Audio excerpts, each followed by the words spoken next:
E estamos de volta com o primeiro evento online sobre saúde do Minha Vida. Hoje, 5 de agosto, é comemorado o Dia Nacional da Saúde. Por isso, escolhemos essa data para debater sobre dois temas muito importantes: a mudança de hábitos em prol de uma vida mais saudável e a convivência com o diagnóstico e o tratamento do câncer. No bloco anterior, nós falamos sobre os principais maus hábitos que a população geralmente comete e mostramos o processo de mudança da Tássia, que em 5 meses perdeu 20 quilos. Portanto, se você conhece alguém que está passando por essa situação, chame para participar dessa conversa com a gente aqui, combinado? Mas agora nós vamos conhecer outro caso de superação. A Vanessa sofria com a obesidade desde a adolescência. Foram várias tentativas para emagrecer e ela vivia no efeito sanfona. Seus maus hábitos incluíam, inclusive, o cigarro. Mas ela conseguiu superar tudo isso e conquistar uma vida muito mais saudável. Vamos ver.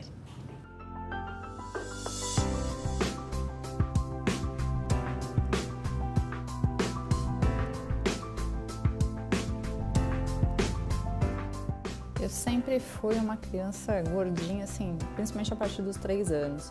E isso foi indo pouco a pouco, cheguei à adolescência, engordei um pouco mais. Na época minha mãe tentou uma série de médicos e regimes comigo, ela sempre fez várias tentativas. Mas uma coisa que eu vejo que fez uma grande diferença é que, assim, só funcionou quando eu quis. Em 2001 eu resolvi que eu queria emagrecer. E aí, na época, eu procurei um endocrinologista que me apresentou uma maneira de emagrecer naquela época, que seria fazendo a utilização de medicação. Eu tomei a medicação, eu emagreci, na época eu cheguei a emagrecer 32 quilos, né, de uma forma rápida, não eficaz, sem sombra de dúvida, e extremamente prejudicial. O que ocorreu? Eu tomei essa medicação durante 8 anos, né, e enquanto eu tomava, obviamente, eu me mantinha magra. Se eu parasse, eu tinha essa noção de que eu iria engordar. Só que esse tipo de medicação traz uma série de malefícios ao organismo. E na época eu comecei com um quadro de arritmia.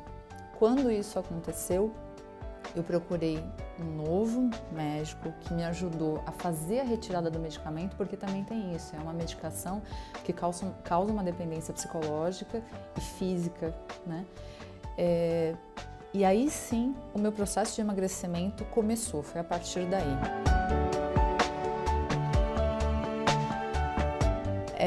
Quando eu comecei toda essa reeducação alimentar, eu fui emagrecendo lentamente. Eu perdi uma média de 2 quilos ao mês, então durou quase 1 ano e meio. Eu permaneci magra durante mais 1 ano e meio, quando eu tomei uma segunda decisão de que eu queria parar de fumar. Aí eu emagreci alguns quilos a mais para ter um certo crédito ali.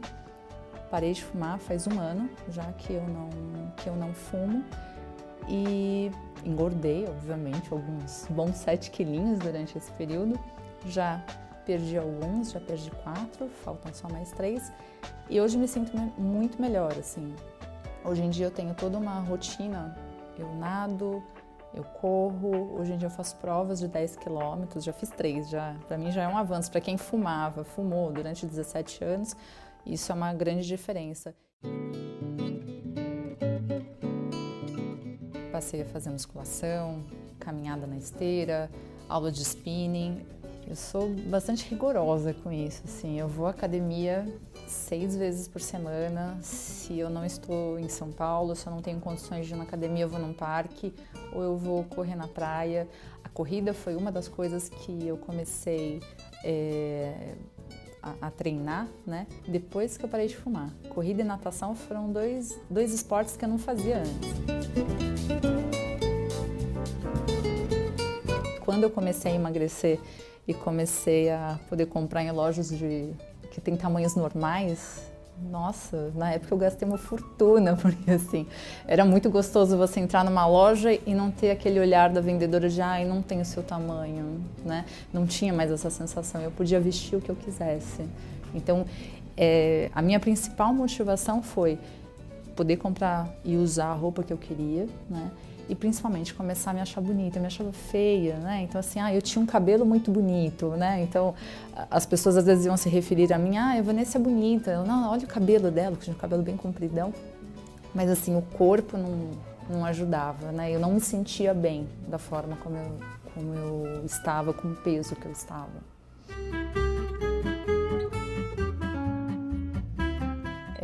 Os meus resultados, então assim, no total, eu perdi 33 quilos, né? Hoje a minha meta é permanecer com o peso que eu estou agora. Eu não acho que eu precise emagrecer mais, né? E assim, é permanecer com essa vida saudável, né? Mas me sentindo bem, tendo vida social, tendo amigos, podendo comer de vez em quando um monte de besteira, porque também é gostoso pra caramba, né? É gostoso sair num restaurante, sim, mas não precisa ser todos os dias, né? Eu acho que um dos maiores ensinamentos que eu tive durante todo esse processo é que, assim, eu podia tudo, só que de pouquinho em pouquinho.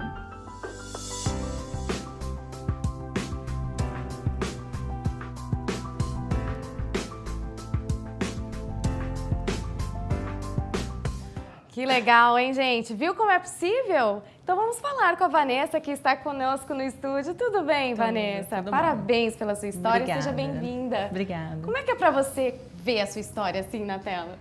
Foi emocionante assistir, assim, foram tantos detalhes durante todo esse processo, que daí quando você vê assim o vídeo inteiro é muito bom, assim, de ver que teve um começo, meio e um final, né? Que é estar bem, com mudança de hábitos, me sentindo bem, longe do cigarro também. E aí, quando foi que você decidiu procurar um médico para poder começar esse tratamento todo? Você tinha... Qual o seu peso naquela época? Naquela época eu pesava 96 quilos. 96. E aí você achou que realmente precisava dar um basta? Isso, eu estava no limite do limite naquela época. Foi quando eu resolvi procurar o primeiro médico que me acompanhou, que foi essa primeira parte do processo, que foi feito com uso de medicação, que não foi legal, né? Mas acho que me ensinou muitas coisas, do quanto que, assim, era possível ser magra, mas não daquela forma, com aquele processo. E aí, depois que eu parei com essa medicação, procurei um novo endocrinologista na época, que daí me acompanhou e me acompanha até hoje. Você disse no vídeo que você já tinha excesso de peso desde novinha, desde a adolescência, né? Eu sempre fui uma criança gordinha, mas aí na adolescência, até devido às mudanças hormonais e tudo mais, aí isso foi piorando, assim, gradativamente, foi piorando muito, até que eu cheguei aos 21 anos, que foi quando eu estava com esse peso de 96 e que naquele momento eu decidi que eu queria mudar. E aí, na adolescência, como que era a sua rotina, a sua alimentação ou exercícios físicos, ou não existia nada disso? Não, eu brinco que até eu começar a fazer exercícios físicos e procurar toda essa mudança, eu ia na padaria, que fica 2 quarteirões da minha casa de carro. Nossa! Só para dar um exemplo do meu sedentarismo, que era horroroso. Hoje em dia, tem finais de semana que eu e meu namorado caminhamos 20 quilômetros. Nossa! Né? Então, assim, nem se compara, é uma mudança incrível, absurda, né?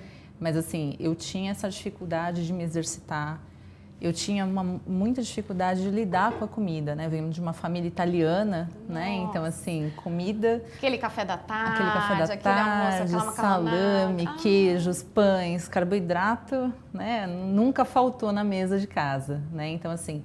Aprender a lidar com a alimentação também, né? Não só da forma como se alimentar melhor, mas também poder participar de eventos sociais ou familiares, poder comer sem que isso seja um problema também. Sim. Né? Conseguir comer de tudo, de pouco em pouco, né? Isso faz muita diferença. E a sua família te ajudou nesse processo? Muito. Porque vocês tinham essa mesa farta, né? Então, provavelmente, quando você começou a mudar, eles também mudaram algumas coisas? Minha mãe perdeu 15 quilos. Nossa, que sem legal. fazer força, assim, só me acompanhando durante as refeições. E meu pai foi o meu chefe de cozinha. Ele estava se aposentando na época em que eu estava começando toda essa reeducação alimentar. Então, ele me ajudou, assim, muito. Eu sempre digo que 50% do meu processo com relação à parte alimentar foi pela minha força de vontade, os outros 50% foi pela colaboração dele, do que ele ia cozinhando, ia fazendo em casa para mim. E no final das contas, todo mundo começou a se alimentar melhor. Até ele perdeu peso também, embora não precisasse. Poxa, muito legal. E assim, definir uma meta, você acha que te ajudou bastante também a chegar no seu objetivo? Sim, com relação ao emagrecimento em si, eu não tinha uma meta de número. Eu queria me sentir bem. Né? Eu nunca pensei, eu quero perder 33 quilos, ou eu quero perder 10.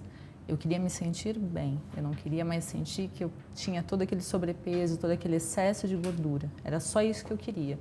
Com o tempo, conforme eu fui emagrecendo, aí os números foram avançando no sentido, né, da contabilidade assim do final, até chegar nesse número que não é pequeno, é grande. E assim, vamos ampliar um pouquinho essa conversa, claro. porque continuam conosco aqui no estúdio os especialistas que estavam conosco antes, o clínico geral e imunologista Eduardo Finger e o psiquiatra e nutrólogo Elde Lobo. Como vocês viram, uma história incrível de superação, né? Realmente a Vanessa está de parabéns, é um exemplo prático que é possível percorrer esse caminho da mudança de hábito, da manutenção dos bons hábitos, com resultados que inclusive dispensaram o uso de medicação. Então fica esse incentivo que isso é possível e um alerta, porque algumas pessoas provavelmente que estão nos acompanhando já tentaram esta e outras maneiras e não tiveram sucesso. Então, acho que um exemplo que a Vanessa coloca é de aderir outras pessoas para contribuir, como foi o caso do namorado, do pai, da mãe. E, além disso, voltando novamente à questão, que não se trata de uma questão mágica, provavelmente Vanessa não começou a sentir prazer nos primeiros dias que introduziu atividade física.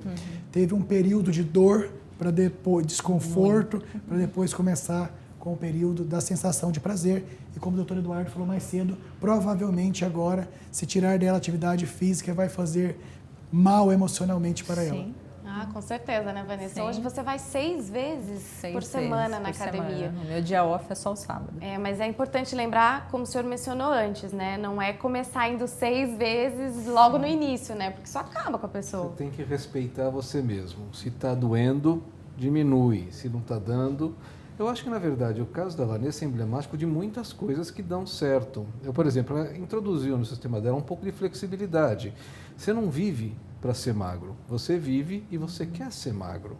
Então, você se permitir um dia de semana, por exemplo, comer tudo o que você quiser, é uma coisa que, se você tiver a disciplina de que seja esse dia, dá certo. É um dia que você vai largar as coisas. E nos outros, você mantém a disciplina. A maior parte das pessoas que eu ajudo no consultório, eu até falo isso para eles. Durante a semana, já que você já está trabalhando e tem uma disciplina, siga. E no fim de semana, dá uma relaxada para você aproveitar o que é bom também, né? Porque não é só trabalho. Sim. Então, você realmente está de parabéns, porque eu vejo muito bom senso na maneira como você abordou a coisa. E disciplina para manter, né? Porque isso é você se manter saudável, etc. e tal, é um troço para a vida inteira. Sim. Outra informação muito importante, que essas medicações que a Vanessa relatou que fizeram mal, elas foram inclusive proibidas pela Vigilância Sanitária Brasileira e que ela é um exemplo que mesmo na ausência da medicação é possível conseguir resultado para uma vida saudável. Eu ia exatamente perguntar sobre isso, né? Que ela mencionou que chegou a tomar remédio para emagrecer, mas na verdade quem pode tomar remédio para emagrecer? Quando isso deve ser feito? A gente tem quando está na clínica, você tem algumas frases que guiam um pouco o seu raciocínio. E uma delas é: todo problema tem uma solução rápida, fácil e errada. Certo?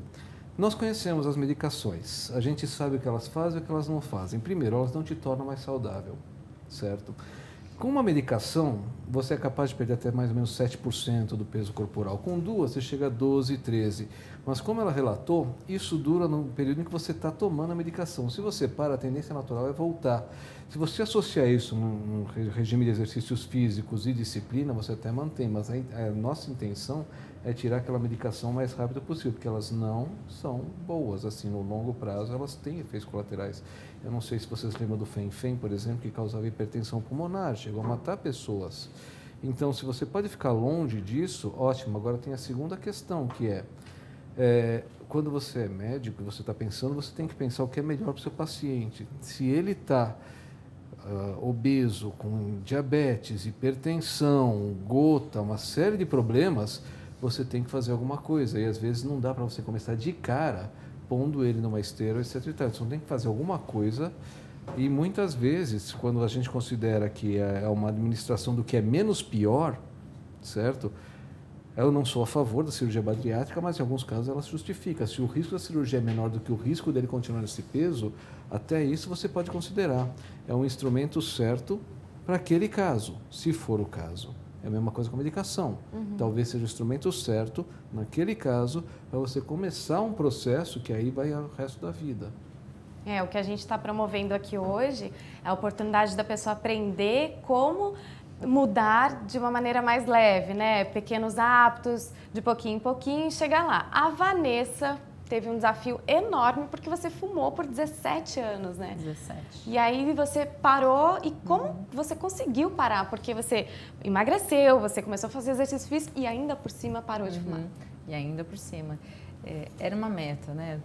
Não dá para negar que o cigarro, ele diminui muito a tua vontade de comer, ele causa saciedade, né? Então, quando eu parei o cigarro, uma das coisas que eu mais tive que lidar nesse momento foi como lidar com a ansiedade e com a fome sem recorrer ao tabagismo, né? E aí, exercício físico foi outra coisa importante. Na época eu não nadava, então eu coloquei a natação para ajudar com a parte pulmonar e também para ter um novo exercício aí associado, que para mim virou uma diversão, nadar, né?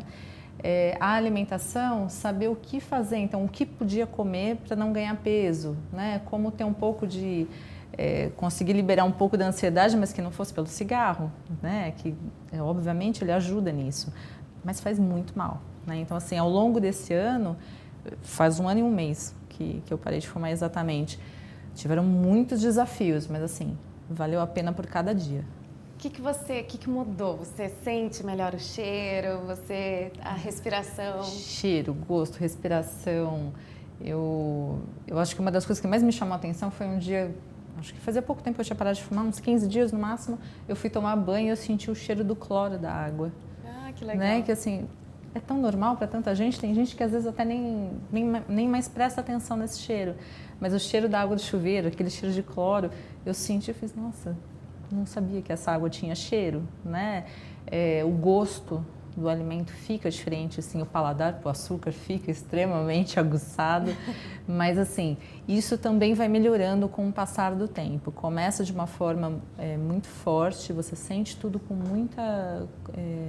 de uma forma muito forte, depois vai se aquietando, vai se acalmando. E você parou sozinha, assim, sem ajuda de medicamento, nem de um profissional? Não, eu não fiz uso de medicamento, mas eu procurei uma pneumologista na época que fez uma série de exames comigo, me acompanhou e ela fez a inserção comigo dos adesivos de nicotina para ajudar na dependência química, né, para que eu precisasse lidar só com a dependência psicológica e comportamental do cigarro. Depois de 2 meses e meio, ela foi fazendo a retirada dos adesivos e aí eu fiquei sem nada. E deu tudo certo. E deu tudo certo. Doutor Elde, é indicado que a pessoa que queira parar de fumar procure um especialista para isso, para ajudá-la melhor no processo, para não ter o risco de recaídas? Como funciona? Tem uma porcentagem muito pequena de pessoas, Adriane, que consegue parar de fumar apenas por uma decisão pessoal, deixa a carteira de cigarro, joga fora e nunca mais fuma. É uma porcentagem muito pequena. Existe uma porcentagem um pouco maior que consegue parar o uso do tabaco, da nicotina, através de medidas comportamentais com um profissional não médico, com o psicólogo, ou através de outras estratégias, como a própria Organização Mundial de Saúde recomenda como um dos meios de parar de fumar, é a comunicação entre uma central e por mensagem de telefone. Então, essa é uma estratégia recomendada pela Organização Mundial de Saúde.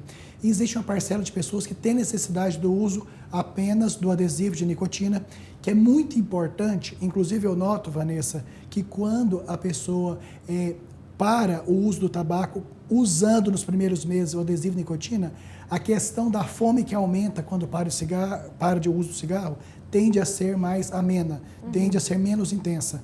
Portanto, é um motivo a mais para usar o adesivo.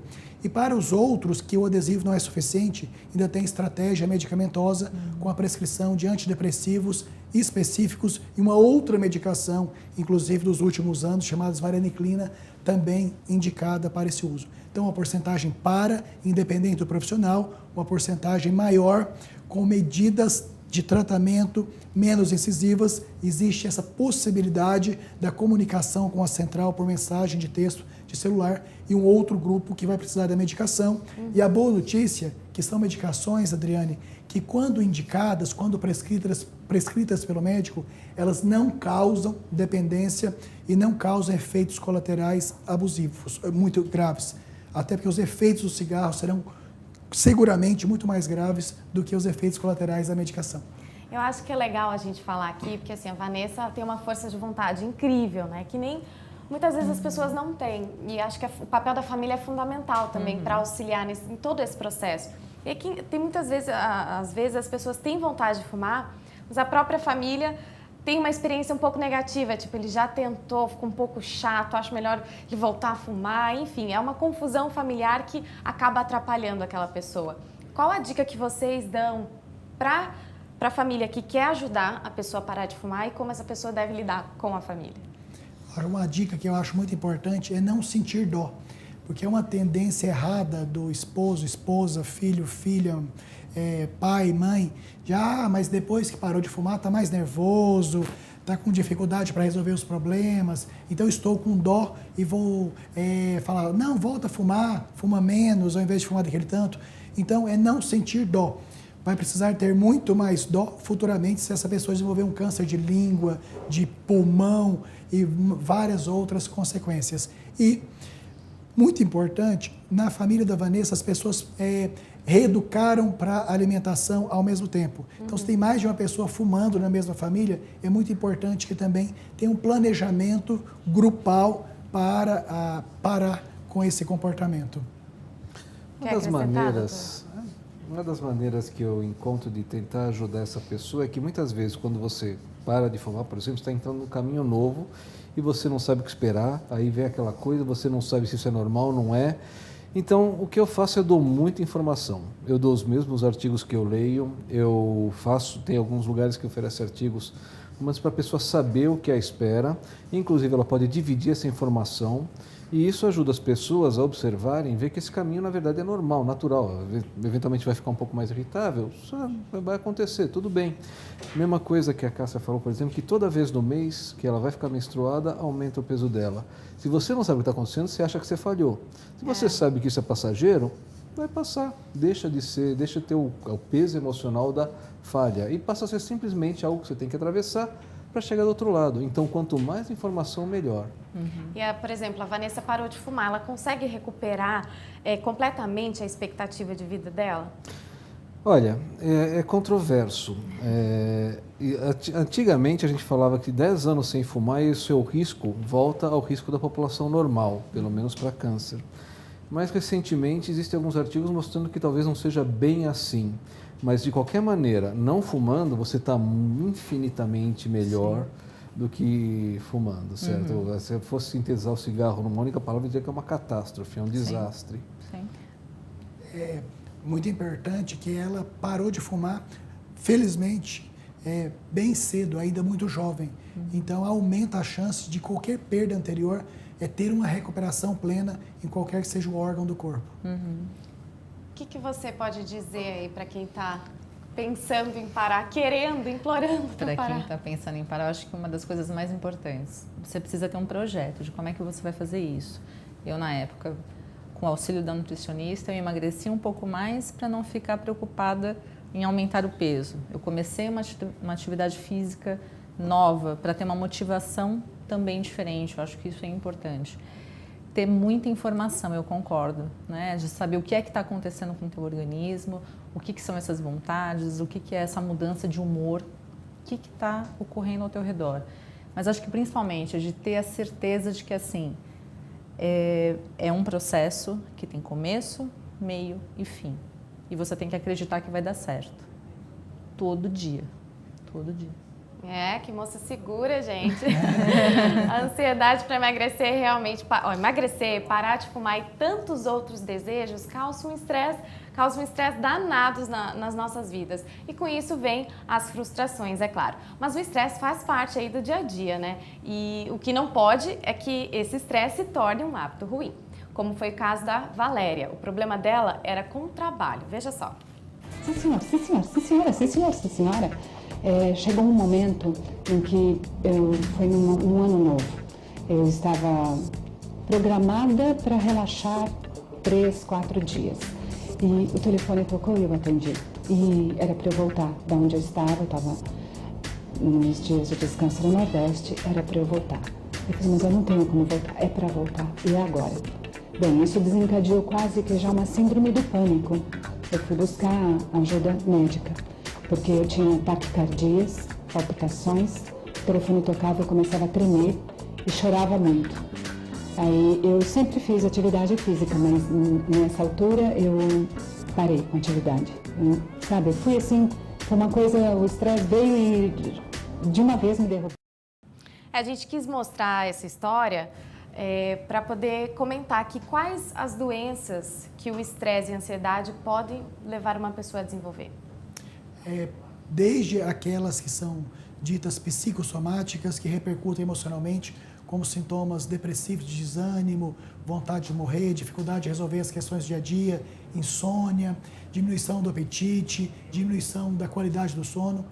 Outras, como sintomas ansiosos, inclusive a convidada citou que ela desencadeou sintomas de pânico, que são sensações espontâneas que acontecem com o coração em batedeira, medo de morrer, sensação de sufocamento. Então, tanto essas doenças psíquicas, essencialmente depressão e ansiedade, como também as doenças físicas, que eu convido o Dr. Eduardo para completar. A gente fala, né, que mexe na conexão corpo-mente e o estresse exatamente está aí, certo? Quando você, por exemplo, tem uma doença autoimune e a pessoa entra em surto, ou flare, como é a palavra mais adequada, a gente sabe que ou é uma infecção ou é algum estresse inesperado.